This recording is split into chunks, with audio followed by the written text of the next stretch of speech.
Hello. Have you heard of famous genealogist? One of our former special guests, Angela Walton Raji, said, just because great grandmom had high cheekbones and black hair doesn't make her a Native American. Well, that's what we're talking about today. Family traditions and truths. We're supposed to be truth tellers on this show. Welcome. How are you today? This is Genealogy Quick Start. And I am Shamele Jordon, your host. Oops, not LaDonna. I am Shamele Jordon, your host here at Genealogy Quick Start. And wherever you are, please let us know where you are. And if you have a genealogy group, please represent, because there may be some genealogy souls out there that need saving. And do that whether you're watching us live or in replay. Let's talk about our episodes today. We have two great quick starts for you. One is 50 Shades of Obituary Truths. I don't know if Michael and Jim have a parental, maybe no kids could be here. I don't know about this 50 Shades. And then we have Sifting Out the Truth in Traditions. We hear whoppers all the time, but as genealogists, we're not supposed to try to prove that fallacy. We're supposed to find the actual truth. So let me bring on some truth seekers here today. First up, my buddy, columnist. He is the coolest columnist and the most efficient editor that I know, Jim Beidler. Hello, Jim. Hello, Shamele. And genealogy tip of the day, Michael John Neill. Hello. How are you, Michael? I'm pretty good. How are you, Shamele? So you guys, we have heard them all. What are some of the craziest family stories that you have ever heard? Well, the one I got, okay, I'll admit it's from my ex-wife's family. But she was a double descendant of a very fertile family in Lebanon County named the Kreisers. I mean, Kreisers were they were a penny a dozen, not just a dime a dozen. And there was a write-up in one of the county biographical histories that I don't know if it was an actual fabrication or if it just was a game of rumor that over several generations had gotten completely wrong. But they named the wrong person as immigrant, and it didn't get any better from there. And so we actually went to a Kreiser family reunion one time, and I presented my evidence, my primary source evidence, all the way down the line for the immigrant being Casper Kreiser. And the lady who was the reigning genealogist of the reunion, she just looks at me very soberly and says, well, you can have your Casper. I'm going to keep my Frederick.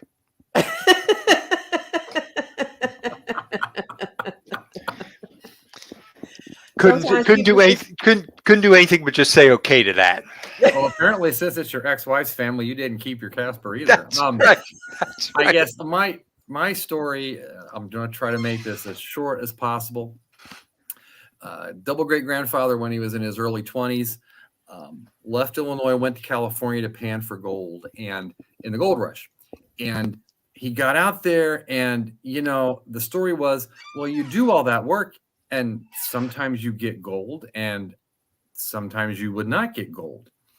And it was a lot of work. And so he decided he was going to come back home. Well, they had to sail around the tip of South America on the way. There was no Panama Canal back at that point. And the story is, and I realize my screen is flashing for reasons I don't know. The story was that he and some other men went off the ship to get water. They were captured by cannibals. Apparently, my great-great-grandfather had his ukulele or something with him, and he was really skinny, so they didn't want to eat him because he wasn't very big. And when his singing scared the natives, so they were also just could not stomach eating him, and so they let him and his compatriots go so that he got back on the boat. So because he was a skinny yodeler, he wasn't worth eating. So the moral to that story he is. is if cannibals are coming after you, sing in a weird way. Sing like a canary, yes, and you'll be fine. And I wouldn't have believed it, but somebody typed it up. It's in the 1950 era genealogy, typed up pretty much like that. Oh my gosh. I couldn't top the cannibal. Right. or the family historian dissing me. So let's go ahead and get started with our quick start for today. Let's see what you guys have. You guys are doing 50 Shades of Obituary Truths. Michael, do we have to have the people get their kids out the room here? Is this going to be like... No, they do not. We may mention multiple marriages, but that's probably as far as that's not risque. That's as far as shady as we're going to get. That's about as shady as it's going to get. Yeah, we'll leave the other stuff for another time. The title is the most risque thing about the whole exactly. Start, so, exactly. Yeah. Well, we don't know yet. All right, so let's get started with 50 Shades of Obituary Truths. We love obituaries. It's the best finding these obituaries, and you trying to say that they're not accurate? Sometimes bits and pieces are incorrect. Yes, I realize that may be hard for some of us to fathom, but there are those times. No, because there's so many morsels in there, and then I guess part of the reason why I can't prove some of them is because they're not true. That could be. That could be. All right. Some papers will print anything. That's the other problem. Yeah. So everything that's written down is not true. Is that what you're saying? That's correct. Yes. Shocking as that may seem. Yes. All right. So let's get started with step 1 of 50 Shades of Obituary Truths. So step 1 is to, oops, that's not step 1. What is wrong with I don't think I have step 1. I think step 1 is to find one, right? And while you're figuring that out, we didn't recognize the people who are here. Oh, thank you. True, We have to say hi. Thank you. Oh, let's see. Oh my gosh, we have so many people here. Hello, Benita Gibbs in North Carolina. I should have asked everybody to put their temperature because the temperatures are crazy. Hello, Crystal Reed from Orlando. Hi, Wayne and Grace Ann from down the street, repping Camden County Historical Society, which is a fabulous place. What is SCHS, Wayne? Tell me what that is. South Carolina Historical Society? I don't know. Jean, hello, Jean from Collegeville and AAGG. Hello, LaJoy Mosley from Central Maryland Augs. Fantastic group. Hey, cousin, I actually texted my cousin so he wouldn't be mad at me. Floyd in Sicklerville, New Jersey, and repping AAGG. We have Danette Beach. Hello, Danette from Chicago. Judy's from Chicago too. HSC, yes. Who's from Chicago also? Judy Mildy at the top of the list. Did I miss it? Oh, Judy, how did I miss you from Chicagoland? I love Chicago. I don't know if I told you guys, Chicago is the #1 newsletter reader of Genealogy Quick Start. Hello, did I say hi to Danette? I did. Hello, Danette. Say hi to Nettie and Letty for me. Hello, Susan Banton from Bellingham, Washington. It's 42 degrees. It's about 46 here in Jersey. Hello, Wayne. So that's Salem County Historical Society, another great historical society. So thank you for that, Jim. I appreciate you for getting me back on track. We had one more. Hello, Valerie Ann from Hatboro, PA. Now that we have more PA people in the room, we can actually get started. That great state of PA. So I'm pretty sure that step 1 was something like find the obituary, right? Pretty sure. And so step 2 is then to create a chronology of the obituary. I've never done that. What does that mean? Well, talk about when you found it, where you found it, it's the chronology of the obituary would be take all the events, all the dates that are referenced in the obituary and just put them in chronological order. That's just one way to organize what's in there. Oftentimes, in most obituaries, they are in chronological order, but not always. That may help you notice things that you didn't notice before. And one way to initially sort out some inconsistencies, perhaps. Yes, I love that. I love that. I'm going to have to do that going forward. You guys teach me all this stuff, then I have to put it into practice. So, step 3, after you've put in a chronology, is to search for other documents. So, did you want to show a document or obit, or did you want to just speak to it? We can just talk to it because we'll talk about the one for Sarah in a little bit. But look and see what references or sources the obituary suggests. It may suggest a marriage date and a marriage place, death date and a death place. It may suggest marriages of the children, not dates necessarily, but at least a name of a spouse or indicate that the child is married. It may mention a military career. It may mention a predeceased spouse. There'd be a death record of that, maybe a probate record of that. Look at all the events and look at the chronology that you made of what was in the obituary and see if any of those dates or events that are mentioned could be documented with other records besides the obituary itself. Okay. So you take the information and see what documents. Someone told me they used to say for every document, one document leads to another, but obituaries lead to like tons of other documents, right? All right. So you're searching for those other documents. And then step 4, you guys have, is to look for inconsistencies. Like, Well, I can tell you about a faux pas of my own on my dad's obituary. Is I thought when I wrote the text for the funeral director that he was born in Lower Heidelberg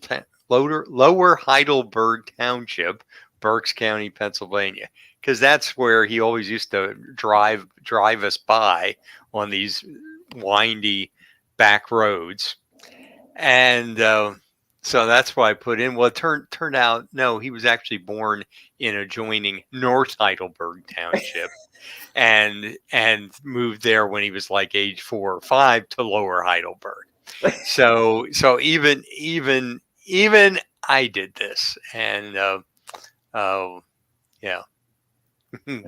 You just don't want to be idle when you're looking for the right Heidelberg. That's the best I can do with that. But the other thing with looking for inconsistencies, aside from errors we might put in obituaries, which can easily happen, is what we talked about, looking for the records that it suggested, maybe looking for other obituaries, create chronologies of those and see if everything is consistent. Does one obituary suggest other events or other time periods? When you look at the actual records, like Jim mentioned, we want to probably go with an original record for those things as opposed to what somebody put in the obituary years or decades after the fact. Especially like births. Like I have this one lady there. There's like tons of articles about her being 102 or something. And then there's one little one that says, oh, she's just 96.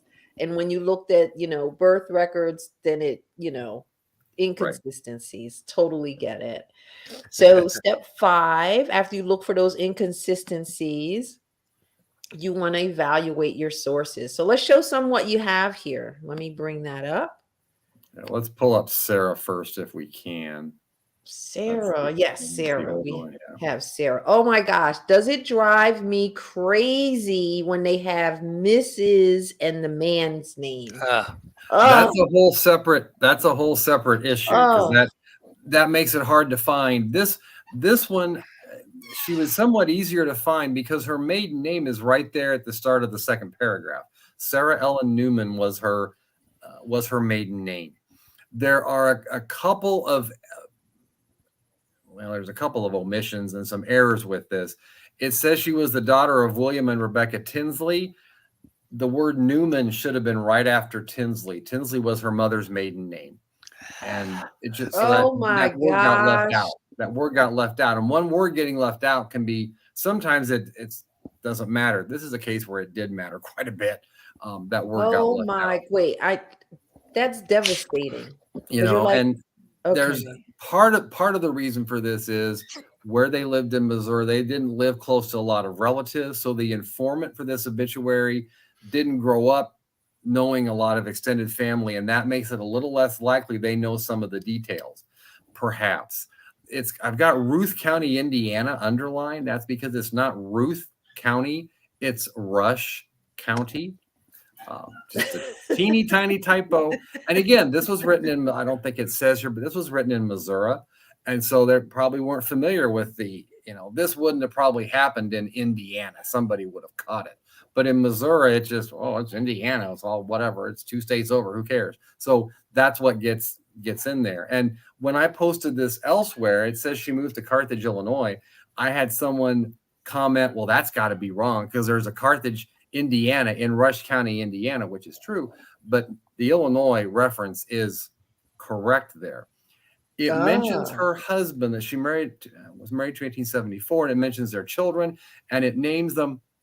I've got the name of one son underlined, Willie Willingham, but it only mentions being married to a Mr. Grave. She was married to 2 men before she married Mr. Grave, both of whom predeceased her, and she had children. I think she had children with both of them, but this obituary just lists all her children together. And if you read it the way it's written, it says to that union they were born, but those 5 children were not all Mr. Graves' children. At least 2 of them were children with her previous husbands. Jim, did you write this? No, I didn't write this one, and let me tell you, that is a pet peeve of mine, which is now very common with obituaries today, because of course just about every newspaper now pretty much just prints what the family wants. Right. When back when I was in newspapers, using my best old man voice here, the funeral directors called in an obit writer, called an obit writer and gave it to them, and we had a very strict style on things, whereas now, pretty much within reason, they just print whatever. And I know a lot of people shade on the relationships. You're like, oh, well, he always treated them like a son, so we're not going to call them stepchildren. We're going to just call them. And the siblings were all very close, so we're not going to differentiate between full and half. That leaves me want to pull out the rest of my few remaining hair, because that that's helpful genealogical information when you have it, and when they just throw out what the actual relationships are in favor of the sentimental ones. Yeah, and the other thing, dates can be modified, so it looks better, if you catch my drift. If it's got a marriage date listed and they know when the first children were born, they can, a lot of those things get tweaked, which is why whenever you, like the obituary for Sarah, I went through and looked at the thing. There's a death certificate for her, there's marriage records that are suggested, death records for her children were also utilized. Of course, the thing about the obituary is the date isn't on there, but I know they died after whatever date that was published. So that kind of gave me a time frame for that. In terms of finding them in the census, I think she died in the 1930s. So I would want to try to find them in the 30, 40, and 50 census, the most recent ones, to try to kind of use that as my starting point to learn more about them.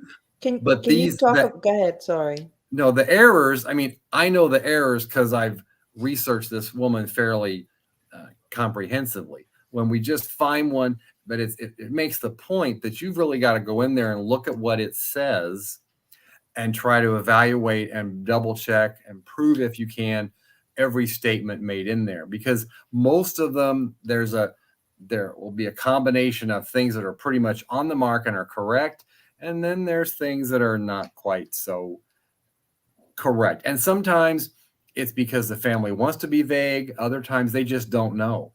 Yeah. And they just kind of guess because they want something in there. Can you talk about a chronology from this? The chronology, I would start with her. It mentioned she got married in born in 51. So I would put that in there. The 1864, she moved with her parents. 1874, she marries Thomas Grave. I don't know anything about when the children were born. So I'm going to kind of just have to wait on that a little bit to be really honest with you, because if I would go with the obituary, then I would put them all born after 1874. If I were just to go with the obituary, Yeah. I might conclude there in order of age. I'm not really, I think they're pretty much in that order. It does mention her son, Charlie and Earl, who predeceased her, 2 children predeceased her. So I would put that, of course, towards the end of the chronology, right before her death date. I think somewhere it mentions that her husband was already dead, if memory serves. So I put that in there. I'm not sure if it gives a time frame for that or not. There might be events that we really can't put in the chronology that are mentioned. Like his Thomas, her husband Thomas, I don't think it says anything about when he dies. No. So I just had to put he predeceased her. So there would be things kind of separate from that. I would put things that happened before Sarah died, Right. but that are unstated. So her husband's death, I guess for the kids, I've got ballparks on that. And then things that happened after Sarah died. Her surviving children died. And maybe there may be something else suggested in there as well. But that's what I would use just from this as a starting point for that chronology. So I've been looking at, this is just a side note. I've been looking at obits, like I think it's in Lancaster, and a lot of the services it's saying at their home, and then they have one at the church. Is that common during a certain time period? In this time period, that was very common. Yeah, they'd sit up with the body sometimes. In the house. In the house. Not happening in your house, is it, Shamele? I mean, today, if people did that, tongues would wag. No, I knew a lady from Philly who had her body in the house for like weeks. Is that okay? We won't talk about. Well, that's a separate issue. So you have some other tips. Let me share that screen with these other tips so you could talk to those. So you talk about chronology of events. We did that. Talk about the others. The relationships that, look and see what it mentions about children versus grandchildren. In-laws may be mentioned. In the obituary for Sarah that we saw, there's some indirect in-laws mentioned where it says daughter was Mrs. Charles, whatever it was. So there's some sons-in-law mentioned. In more modern obituaries, daughters-in-law may be mentioned with the names. And I know in certain locations it'll say survived by a son, Thomas, parentheses, Brenda Smith or whatever. So there may be some clues about some in-laws there in the list of the survivors. What I do with those is, especially if you've got 2 obituaries for a husband and a wife, look at both their obituaries and look and see if they've got, say, 5 sons. Look and see who the daughters-in-law are when dad dies and who were the daughters-in-law 15 years later when mom died. Same thing for the married names of the daughters. Look and see if their married names have changed, because that can be clues. You might see they're married in one and then all of a sudden she's single and gone back to her maiden name when the surviving parent dies several years later. What do you mean by possible errors? Like things that sound inconsistent or just don't sound right when you read it, but you're not sure. I mean, some things are pretty, blatant. You can tell some blatant errors. There may be other things that you don't quite sound right, but they could be right. Just because you don't know enough. If it's somebody you just pulled their obituary cold for somebody, or maybe you're working on your DNA results, and so it's a third cousin way down the line or what have you, and you just find the obituary and pull it cold, you might not know very much background information about that person to even have a clue what, it sounds wrong. Maybe that's right, because I don't know those people very well. So you have another one here that I forgot you had. Yeah, this one I pulled this from a real person, but I changed all the names and I tweaked a few dates. Because it mentions his first wife, they divorced, he married again, and then it lists his survivors. The survivor is his second wife, and this one, it gives a daughter. I have never saw them talk about divorce in an obituary. I've seen it. Yeah, sometimes I see it, not all the time, but there was probably the child from the first marriage put that in there. Right. Or his second wife who survived him in this case wanted it in there for whatever reason. But she's mentioned, then the daughter with a different last name is mentioned. Then there's a stepson who's mentioned with the same last name as his second wife's name when she married him. And we don't know if that's her maiden name or that's her married name. We don't know. But I noticed when it went through the grandchildren, and I've changed the names, but the last grandchild is listed as a grandchild, but it's got the same last name as his wife, which would make one think it was maybe a step grandchild. But there are step grandchild spelled out later. Yes. You want to transcribe it exactly as it is written. Mm-hmm. The other thing I did in this instance, because I knew the family, and some of those grandchildren I think are probably actually step grandchildren, which is really kind of odd since step grandchildren are listed separately in this obituary. What I would do, for any family you're unfamiliar with, before I did too much on this person and put the data in my computer and got all whatever with it, I would look at the obituaries of his parents, because this person died about 5 years ago. So the obituaries for his parents aren't much further than that. I would access those and see what they say, because that goes into those, looking for consistencies, looking for different names of spouses and that kind of thing to see what is said. The obituary for this dude's parents, the obituary for his mother really irritated me, because it's listed her children, and then it said 6 grandchildren. Did not name them. And these are small rural papers where cost is not an issue of the obituary. When the grandpa died a few years earlier, it named everybody. Named the children, they're all named. So that was a lot more helpful. But you don't want to just use one, particularly if, like I said, if you're using it to kind of work on your DNA matches. It matters if they're full or step or half or those kind of relationships. And don't just rely on one obituary. Look and see what others, it mentioned that guy's parents predeceased him. So bing, obituaries.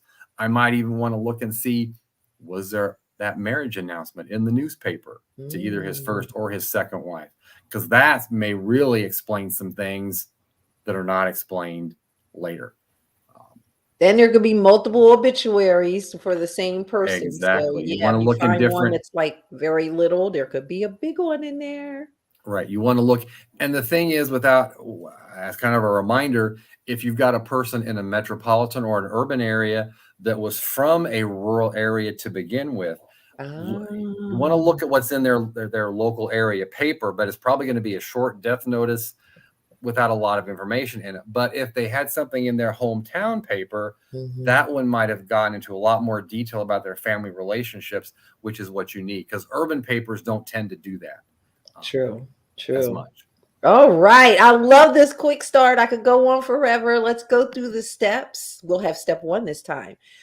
50 Shades of Obituary Truths, all rated G here today. Step 1 is to find the obituary. Step 2 is to create a chronology of the obituary. Step 3 is to search for other documents. Step 4 is to look for inconsistencies. And of course, step 5, we always want to evaluate our sources. Thank you so much. Go ahead. I want to add one little quick thing that I saw in the comments. If at all possible, write someone's obituary well before they are deceased, because you'll How do do a you much do that? Could better you write job. up your stuff? Yo, mom, could you write up your obit? Like, how do you even approach that? you just have to, or you could do it. You could do it. Because the thing is, when you're sitting, if you write them on the fly right when it happens, that's when it's really easy to make mistakes. Speaking from having done it with my parents that way, I caught them, but they were made. It sounds morbid, but it's the way to go. Oh no, Yep. my cousin Floyd said that my great greats aunt and uncle Stanley and Gertie were laid out in the house. So that was probably what, in the 40s, Floyd? Yeah. Grandpa said Gertie's casket was the littlest white casket he ever saw in his life. They would sit up to make sure the person didn't wake up. All right, guys. Thank you so much. That was fabulous. I'll see you guys a little later. All right. Thank you for that insight, Floyd. I'll be thinking about that all night. All right. Let's get ready for our second quick start. Give me 1 second.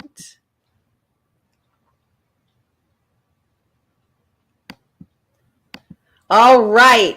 Today is extra special because I have not seen our special guest in so long. And we used to spend weeks together at the most fabulous institute that there is in genealogy, which is the Institute of Genealogy and Historical Research. Used to be at Samford University, now at the University of Georgia, actually online now, if you want to catch it.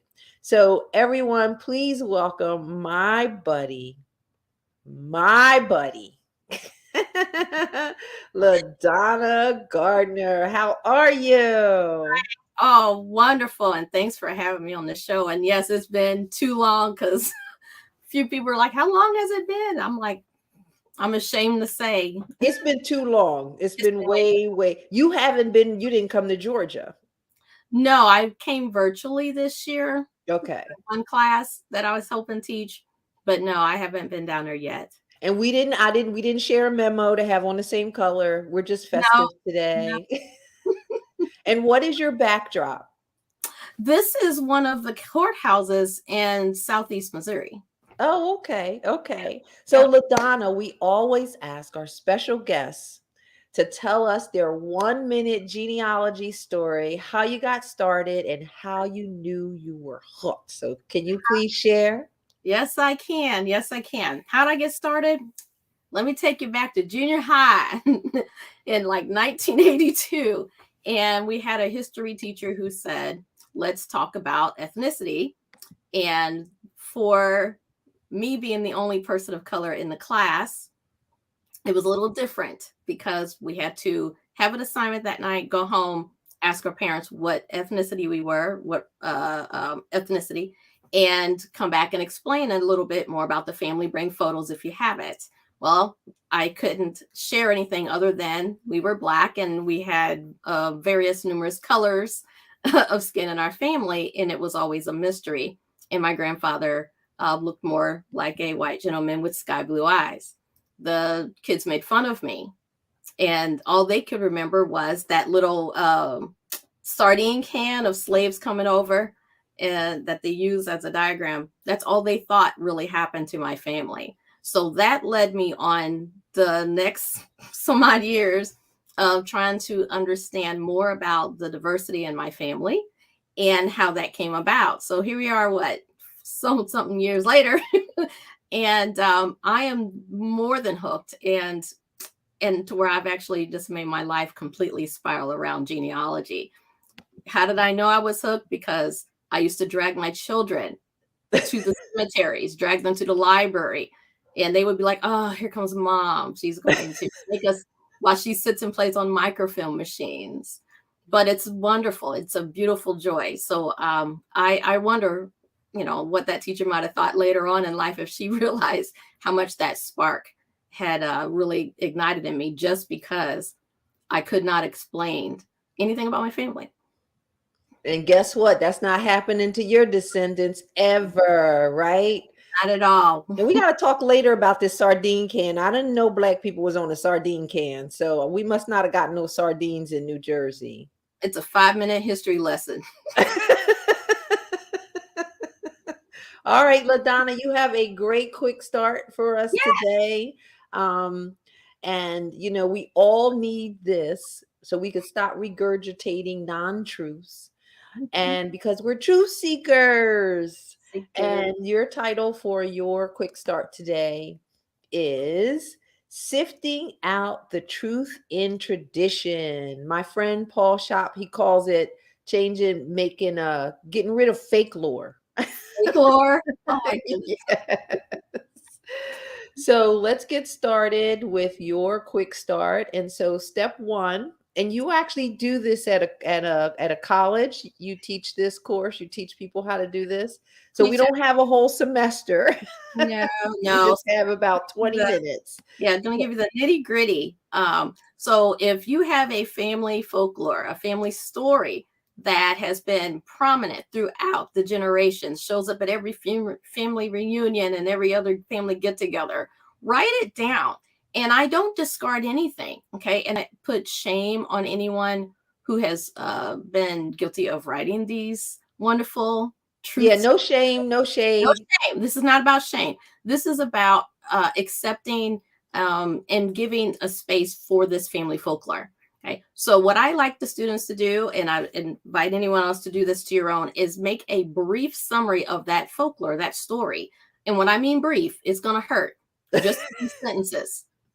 Just a few sentences. One paragraph. Okay. Summarize it down as simple as you can. That's on purpose.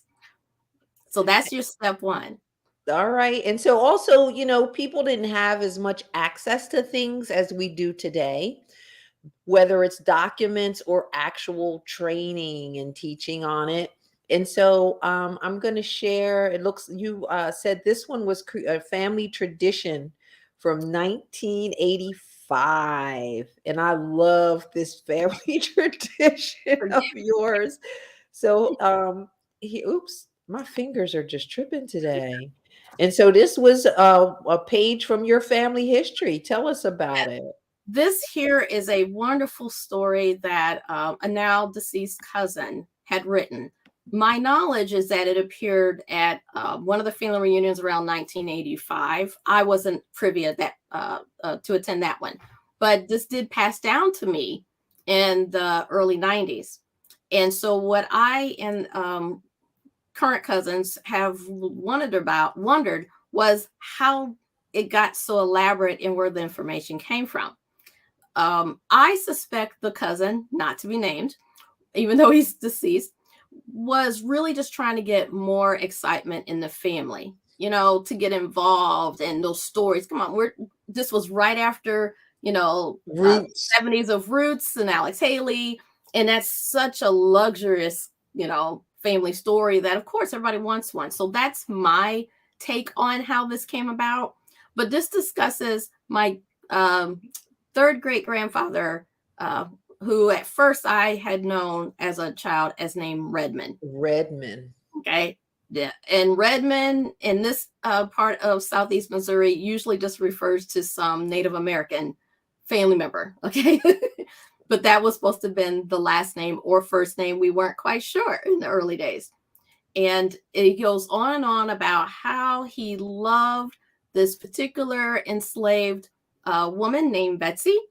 And we're here in St. Genevieve County, Missouri, right along the Mississippi River. So he would pass by and see her and just was fully infatuated with her. And at some point purchased her from the owner. No, he wasn't infatuated. He was feasting his eyes upon her, this black, voluptuous goddess of his. Okay. Was your cousin a romance writer? I think so. I did not get to meet this cousin, so I don't know him. But I think it's a beautiful story from that time. Get more people involved in the family tree, but it's actually been so beautiful. I don't want to throw it away and push it out. So I have made room for it in the tree. But I do want to say, as you go along the story, we started seeing issues with some of the facts that don't necessarily line up with historical truths here in the local atmosphere of that time period. Yeah. I So love this story. I want love this it. to be my story. Yeah, as it goes along, what I would do is summarize this down very simply to just the main facts. Redman was a Native American living in Southeast Missouri, particularly St. Genevieve County, Missouri. Um, fell in love and purchased, and at some point possibly married Betsy, the enslaved woman in this area. And then at the end, it just shows there's some random children that came about.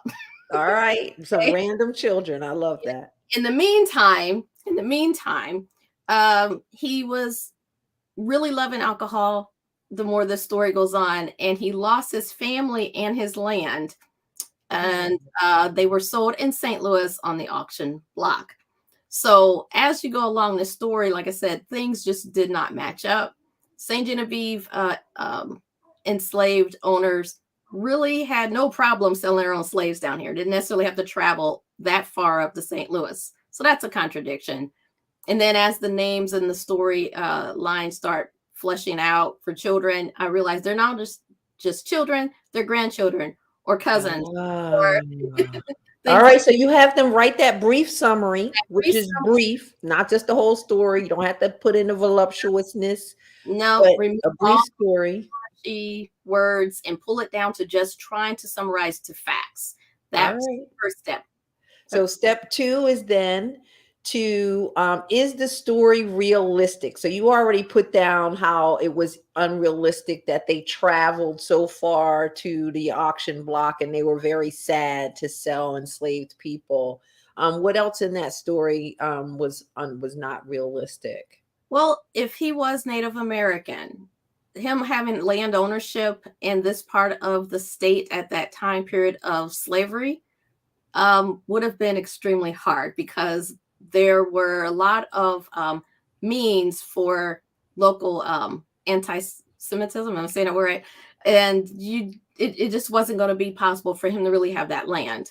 They really made it harder for people of minorities to have any type of citizenship, more even less having land that would give you more citizenship rights. So that was another contradiction of trying to say that this Native American had land and then he was able to purchase a slave. Not saying it wasn't possible. Right. Okay. We did have some Native Americans that lived here, but a lot of that for the time period was early on French settlements. Okay. They did engage and marry into local Native American tribes, but a lot of Native American tribes were pushed away from this area and westward as more Englishmen and Germans moved in. So it was a lot of contradiction trying to follow this timeline without dates, mind you, without dates of this. And so we hear a lot of these stories.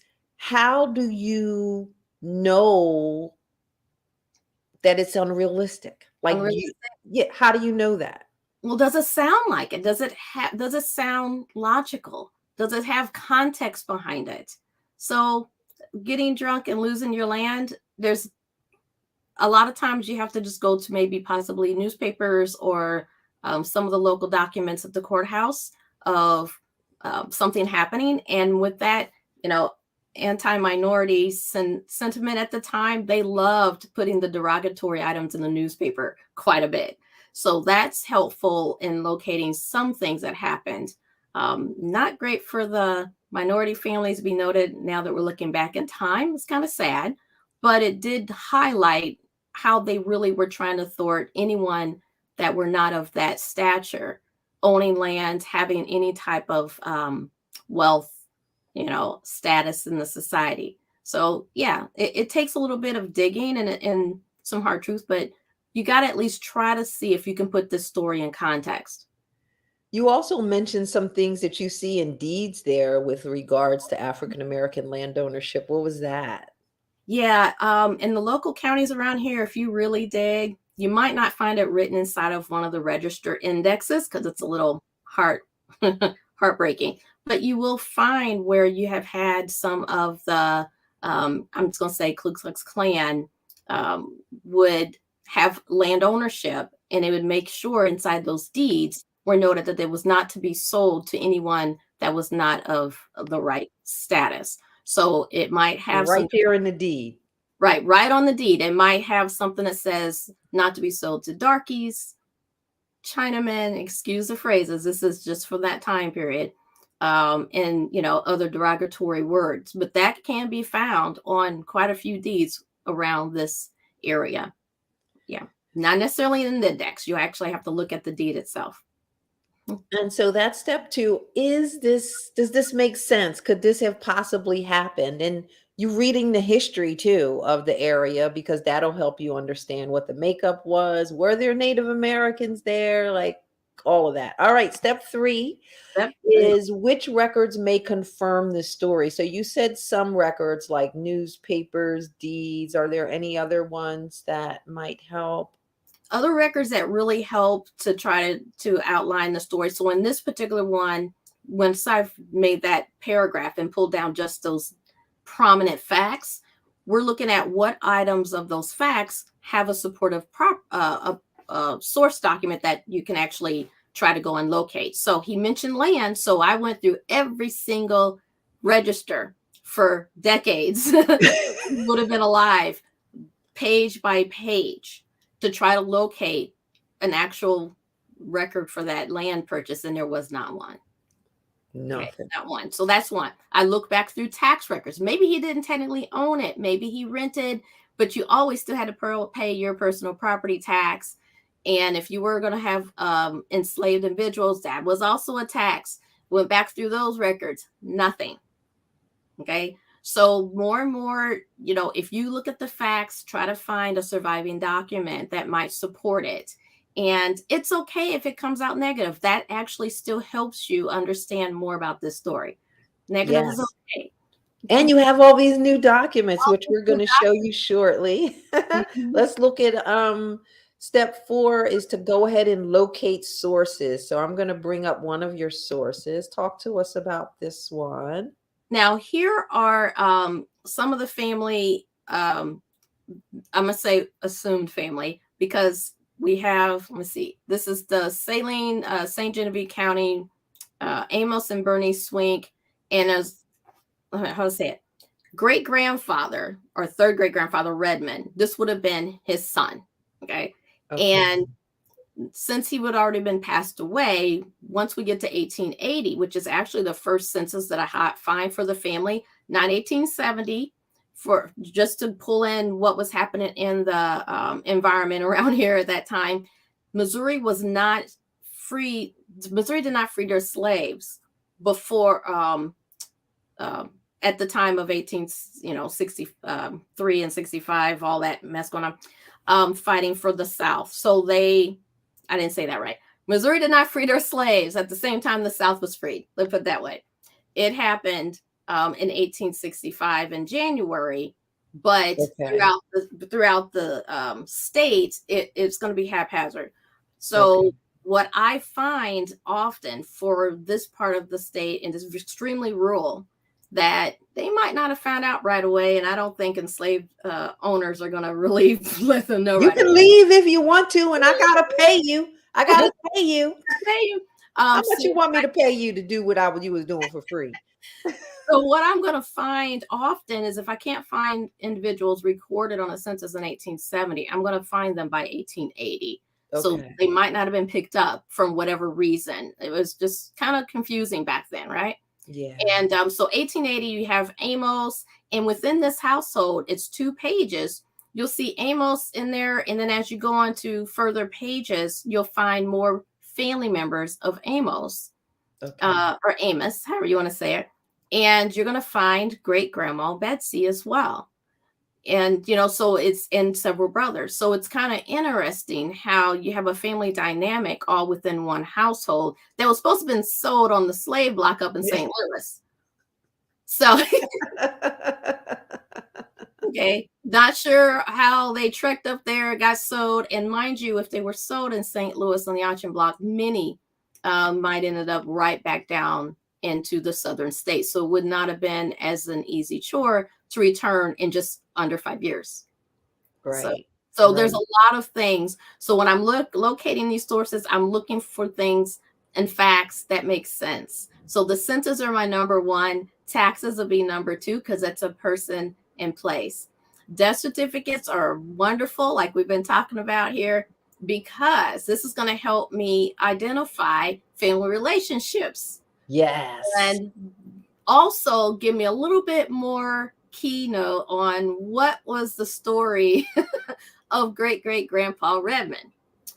And now that I'm older and I've got a lot more experience behind me, I felt a little bit better going to my older cousins this year for family reunion and saying, hey, maybe the story is not exactly correct. I think I know why.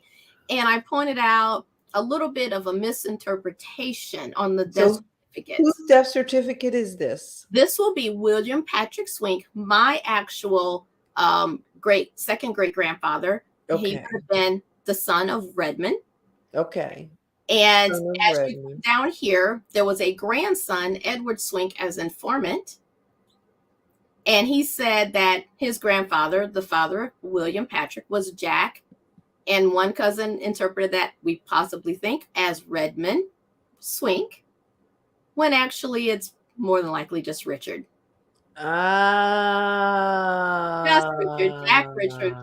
There are no Redmonds anywhere in this vicinity on any document that I've ever seen my whole 40 years of research. So you probably thought you was going crazy that you couldn't find that Redmond. Exactly. And I couldn't understand all these years what was going on. And then so quite a few years ago when I finally just said, you know what, I really think it was a misinterpretation of the death certificate, because this would have been something that deceased cousin would have had access to if he would have filed for a copy of this. All right. So the census weren't exactly easy for him to locate, but he would have had access to that. And then this death certificate as well. So Jack Redmond Swink, I could see him seeing it that way, but it's Richard. Oh my goodness. So that flamboyant story of Redmond, okay, Redmond. And then I said, well, Jack, Jack Richard, is that who you guys have been, So it's something as the younger family member and a family that has several people doing genealogy on different levels and different branches has to come and say, hey, there's a little tiny error. Just a little bit. Just a little bit. So this is William. So this is my second great grandfather, William Patrick Swink, and his horse. And I do not have the name of his horse because I would love it, since I can raise my own animals and livestock here on my farm. I would love that. But he's buried at a local cemetery here that I helped restore. So that's actually been a blessing there. It's like honoring him and everyone else that came for him. Picture. Yes. Yeah, that's the only picture I have. I don't have anything from that survived from great grandma Betsy, his mother. So we could see her voluptuousness. I would imagine she might have been a little bit fair skinned. Okay. And maybe short, because a lot of us are kind of short stock on this side of the family. But yeah, but it's one of those things where I think the story is really beautiful in a way, because it does make you dig and confirm, and it made me learn how to do that.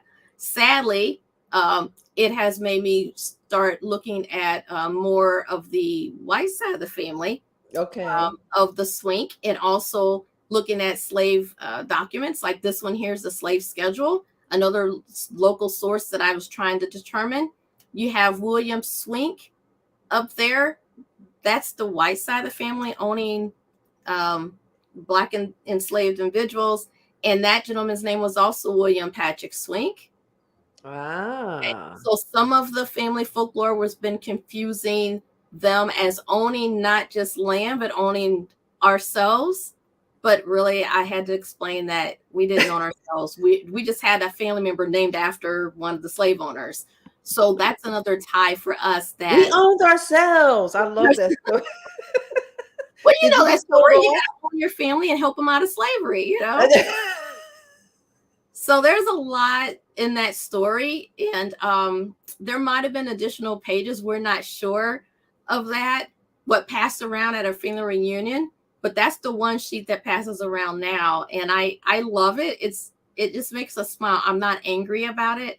I have no No. bad feelings about this cousin doing that early stuff because it did bring a lot of us cousins to sit down and talk about discrepancies. But I also love sharing it with family because, hey, we all got some embarrassing, juicy stuff to tell. Most definitely. So I love that. So locate sources to try to determine the story. Yes. Let's move on. What's step 5? Step five. 5 is to we're gonna access sources and compare. Yes, I'd like to do some comparison. I call it prove and disprove. There's a lot of technical genealogy jargon. Literally, I explain them. Prove and disprove. Once we have those sources, can we prove it? Can we not prove it? Each individual fact. And then I compare it with some other known information. For instance, I can locate the family in 1880 on a census. I never did locate any type of slave sale. Not all records were survived in that, but a lot of slave ownership in this part of the state are held within land records. So as I'm going through land records for looking for land transactions, I'm also looking for the trading of enslaved individuals. Fantastic. And so step 6 is to write a conclusion. Need to freshen up that family story. And so tell me, how did your family take that you're, changing the family story, that they're not Cherokee and they might not, how did they react to that? I think most of them now are just they're taking a nice pause, like, oh, really? Like actually thinking that maybe something wasn't correct. Maybe a little, shock and awe. So I think most of them would be just fine because I can show them some additional documents and giving them some more insight on what was actually going on at the time period. So it's going okay. You haven't been uninvited to the family reunion? I've not been uninvited yet. All right, let's run through your steps of this beautiful quick start. Thank you so much for this quick start. Getting rid of that fake lore. So sifting out the truth in tradition. So step 1 is to write a brief summary of the folklore. Step 2 is to sit with it and say, is this story realistic? Did he really gleam his eyes at her voluptuousness? Step 3, which records may confirm the story? Do some research, which is step 4. Locate those sources. Step 5, access the sources and compare. Assess the sources and compare. And step 6, because we are truth tellers, is to write a conclusion. Write a fresh version that can go along with that story. And the main reason I say don't throw out that story, because it's going to come back. Yeah. All right. Thank you so much, everyone, for joining. Let's bring Jim back. How you doing, Jim? Great. I'm sure you disproved a lot of fake lore. LaDonna, this has been fabulous. Thank you so much for sharing your family history with us. Everyone, thanks for watching. Have a great time. Great time being a truth teller. Bye-bye. Bye.